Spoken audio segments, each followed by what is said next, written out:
Hey everybody, welcome back to the Next Generation podcast. I hope that those of you who celebrated the holidays had a wonderful Christmas, Hanukkah, Kwanzaa, whatever you celebrate. I hope that it was wonderful and that you spent it with your loved ones. And those of you who don't celebrate the holidays for whatever reason, I hope that you just were around lots of positivity and love. I celebrated Christmas and it was okay. I was around my loved ones, um, exchanged some gifts. It was a great time. I'm currently on break from work and I will be back the day after New Year's. Ew. But yeah, it's great to have these few days, not even few days. It's about I'd say around, I don't know, it's over a week. Having this time to relax is fantastic. So, I want to get into something that someone had wrote in the comment section. Let's get to it.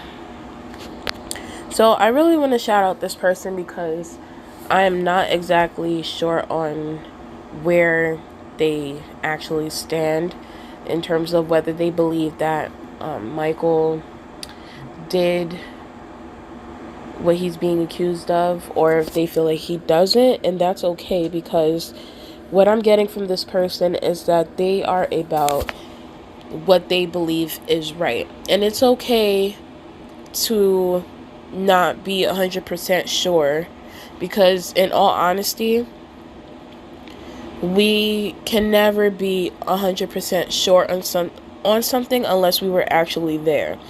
Now, the thing about those who support MJ is that we're going with what aligns with the facts that we are being given. So that is what determines our opinion on the situation. So the only people who definitely know what happened are the accusers and Michael and God. If you believe in God, I believe in God. So those are the only ones who are definitely sure on what happened. But as I said, we're going with what makes sense with the information that we're being given. So this person, named the Wolfman, had said, so it all started off with this comment. So the comment was, bag sharing is not definitive proof of his guilt, is only questionable when combined with allegations of abuse. People who are obsessed with proving his guilt always use that as an argument, but they say it's okay if they are related, which is also a ridiculous statement, because parents unfortunately have been known to molest their own kids.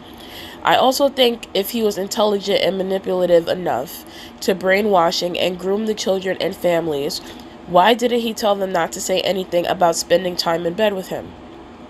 James and Wade said that they're able to keep the most disgusting acts of sexual abuse a secret for years and nobody suspected a thing. So why would he let them say something so questionable and possibly be perceived as suspicious given circumstances? So I commented that I love how this person broke this down. And this is one thing that I feel like a lot of people haven't really thought about, is the fact of, if Michael really was to have done what he is being accused of, then why did these children feel so freely to mention that they were in the bed with this person? They were able to hide all the other facts, but why isn't the fact of actually sharing the bed, why was that information put out there? And that's what makes me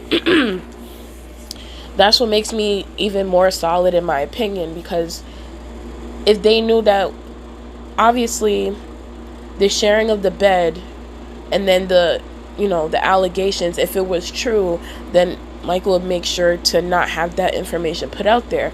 But the fact that these children are so freely in saying that they're sharing the bed, then there has to be, there really can't be anything going on in something like that. Like, I could have said to my dad when I was younger, hey, I slept in the bed with my aunt.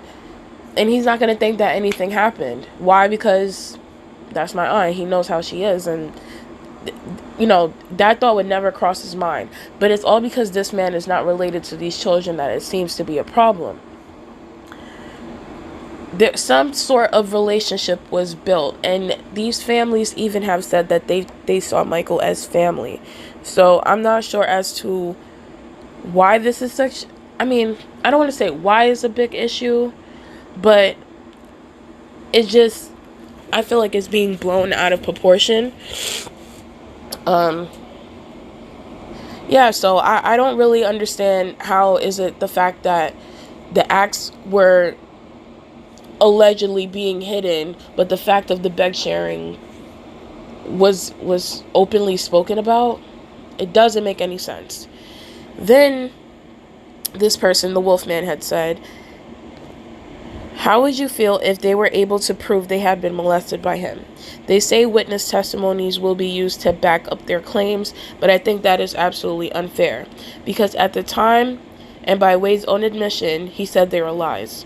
The old testimonies were used in past cases of MJ's when he was accused before. The one about Wade was dismissed by the witness by her own admission, says she couldn't be 100% certain. In James's case, that story was first sold to the media by a staff member after LaToya mentioned James' name in the whole "I saw $1 million check" story, which was also unfounded. I suspect if there had really been a check written to James's family, they wouldn't be going to court, because that would prove the mother was looking the other way, and she would get heavily reprimanded and possibly sent to prison. So I said, I'm not sure how they can even do that. This is an unusual case. I've always wondered how old cases of rape or molestation could be proven in a court of law without a rape kit, video evidence, or witness testimony. This case is especially different because these accusers were witnesses to support who they are now claiming they have been abused by. Not exactly sure what evidence they would or could use, being that Robson tried this before, and if this were really true, each of them could have sought the justice they deserve, without having Reed in the middle and making this convoluted story. So I'm not, if anyone who is familiar with how the law would apply or how the justice system would work in a case like this, because it's kind of confusing to me, which is kind of why I haven't really been talking about the actual court updates, because I'm confused myself, and if somebody could update me and break things down to me, I'd greatly appreciate it. So I'm not sure what evidence could be used to show any of this, because let's go back to at latest 2005. So when Michael was going through that trial, he had who's that man? Scott. You guys know who I'm talking about. The private investigator who was interviewed by Nicole's View and was talking about how there was a deep search done on Michael to see, if money was being transferred, how things were going about, if there was any money hidden, Michael was being thoroughly investigated. Oh, the investigator's name was Scott Ross. And they couldn't find anything about Michael's, money, if there was like mysterious checks or, mysterious funds being taken out. There was no proof of that. So that's already one. And it's just, at this point, it's kind of a joke, because especially in Wade's case, because it's like, what exactly are you going to show a court now that you couldn't have done when you first tried this? And the fact of the matter is, nothing about this case screams justice. There's nothing that these men are doing that screams that they want justice, because the way that they've handled the situation and the way that they sought to quote unquote reach their justice. They decided to make a film. A film about what? Something that had no clear proof of anything. Information was very limited. And also there wasn't anything to show that they were being molested. The only thing that was proven was that they had spent time with Michael and that they had spent time at Neverland. I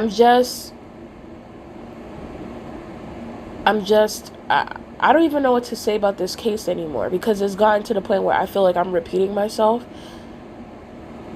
It just doesn't, I don't know how anyone can see or find any truth value to these claims, because everything about it just seems like a money grab. They're wasting the court's time, as I've said before.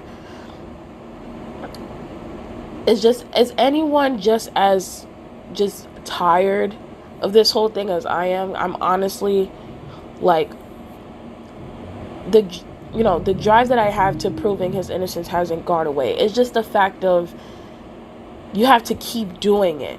You get what I'm saying? It's sad at this point, and it's pathetic that people are going to these lengths to get money.